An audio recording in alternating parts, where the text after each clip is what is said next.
But what actually happened? What happened is the Soviets invested very heavily in dramatically expanding their nuclear arsenal and the missiles that could deliver them. All the attacks by the United States, tariffs, bans, and restrictions against China have failed. Meanwhile, GDP, infrastructure, and global dominance of China keep rising, while America falls behind. Worst of all, the country's leadership appears controlled by Israel. The real question is, do U.S. leaders even think for themselves? And do Americans realize they are being betrayed by their own government? Let Colonel McGregor answer these questions. China will not give in, and there's no reason why they should. I don't have it with me right now. If I'd known you were going to ask that question, I would have sent you this in advance. But there's a wonderful chart that was presented to me yesterday. And the chart looked at all the major areas of commerce that involve the United States with China. It looked at all the Chinese interests in the United States, and it concluded that in terms of dependency, about 3% of China's economy is in any way, shape, or form linked to us and is in any way, shape, or form dependent upon us. 3%. Now, if that's all the Chinese have invested in us, what difference does it make what our tariffs say or do? They'll go elsewhere. They're the biggest market in the world now. Everybody knows it. Everybody wants to do business in China. Everybody wants access to their markets. So I don't think the Chinese are going to pay a great deal of attention to us. And we have far greater interest in what the Chinese provide to us than they do in what they provide to us, or what we provide to them. I mean, the bottom line is, you look at this thing with rare earths. This is a disgrace. We've been dependent on these rare earth minerals for a long, long time. You have in Canada a huge cache. Just go up to Alberta, and there are plenty of rare earths up there that you can get at fairly readily. We have rare earths in this country, but it hasn't been profitable to go after them in most cases. You know, as I discovered down in Kentucky and parts of West Virginia, Pennsylvania, and Ohio, the coal seams, and this is bituminous coal. The coal seams are full of rare earths, and you can get at those. But we haven't done any of it. You know, why not? Well, we didn't need to. We got it from China. We don't have a refinery. We can't refine the rare earths. We ship everything to China, and they refine it, or to Kazakhstan that has a rare earth refinery. This is incredible. And people will come back and say, well, you know, we have environmental restrictions. I'm sure we probably do.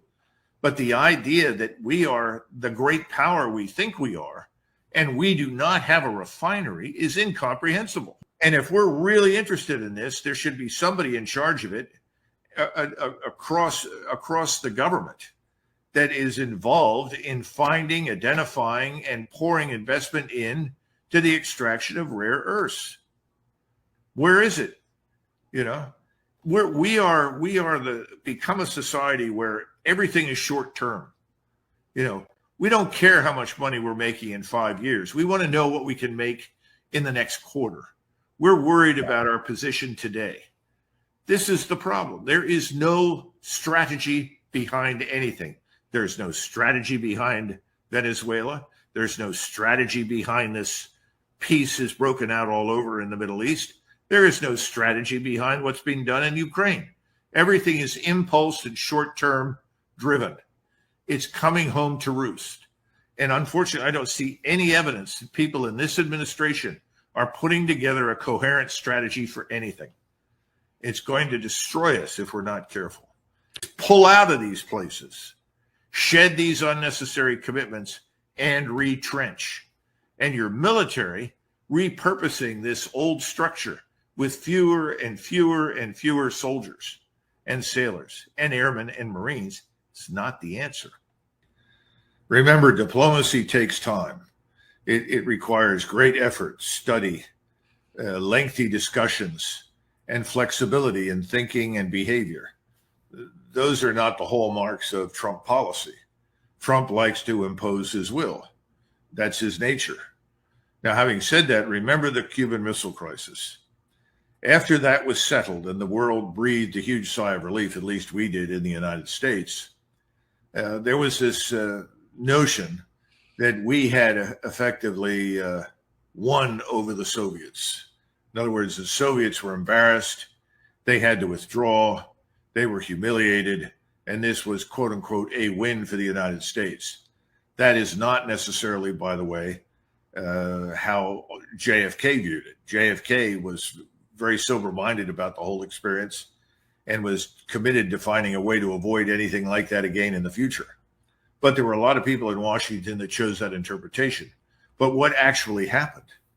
What happened is the Soviets invested very heavily in dramatically expanding their nuclear arsenal and the missiles that could deliver them. So that by 1972, the Russians had achieved parity with us and then some. They were well on their way to nuclear supremacy. In other words, the lesson that people talked about along the lines of the conditions of causation that you were relating, they didn't learn the lesson that many people thought they had. They learned a different lesson. We're not going to go into anything in the future unless we know we've got at least as much and preferably more than the opponent, because then they can't ignore us. They can't dismiss us. That is where Iran is now. Iran is building up and growing stronger with each passing week. The Russians are doing something very similar. The Chinese are not far behind, because the lessons that we are imparting to them is that the only thing we respect is the use of force. That's the problem. We aren't approachable. You cannot conduct normal diplomatic relations with the United States. The United States only understands the use of force. What a catastrophe for the American people.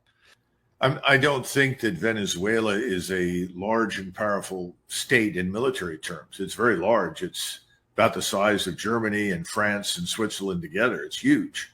They've got almost 30 million people. Their armed forces are respectable for the global South, but they're not going to present much of a challenge for us. On the other hand, they've also got 600,000 militia inside the country. And rather than impale themselves on us, they could certainly provide the foundation for an insurgency against any lingering U.S. military presence in that country. And I think what's even more dangerous in my judgment is that they will become this rallying point for Latin America against us. You know, we're not exactly popular in that part of the world, never have been. That part of the world has always been jealous and envious of us. After all, we were the evil white Yankee Protestants, and they were the Latino Catholics, and they hated us, and they were encouraged to hate us because the regimes in that part of the world always blamed all of their problems on us. I mean, it's sort of the same thing that you now hear in the United States. Well, the reason we don't have this, the reason we don't have that, it's those Chinese. You know, it's the same mentality. Only now it's the evil Americans, you know, are responsible for everything. Why do we want to feed that? Why not come to some sort of arrangement? I'm told, or at least Zero Hedge published this article. I've heard rumors about it, indicating that Maduro is willing to grant some sort of substantial stake investment from us in his country, in the oil and gas industries. That makes a lot of sense. We have the best oil and gas engineers in the world. Why do we have to invade? Why do we have to have regime change? Well, that seems to be what we've been at for the last, 30 years, repeatedly. It's the same people that brought us strategic disaster in Iraq, Afghanistan, Libya. They're behind this as well. That should be enough to scare the dickens out of everybody in the United States. I don't think Israel will allow us to wait that long, because they're not stupid. They have good intelligence, and they know that what I'm saying is accurate. So the probability of getting more than a few months before we see another collision is very low. They know they're in a position now where if they can't strike and they can't persuade us or drag us into the fight with them, they could lose. So the longer you wait, the stronger your opponent gets.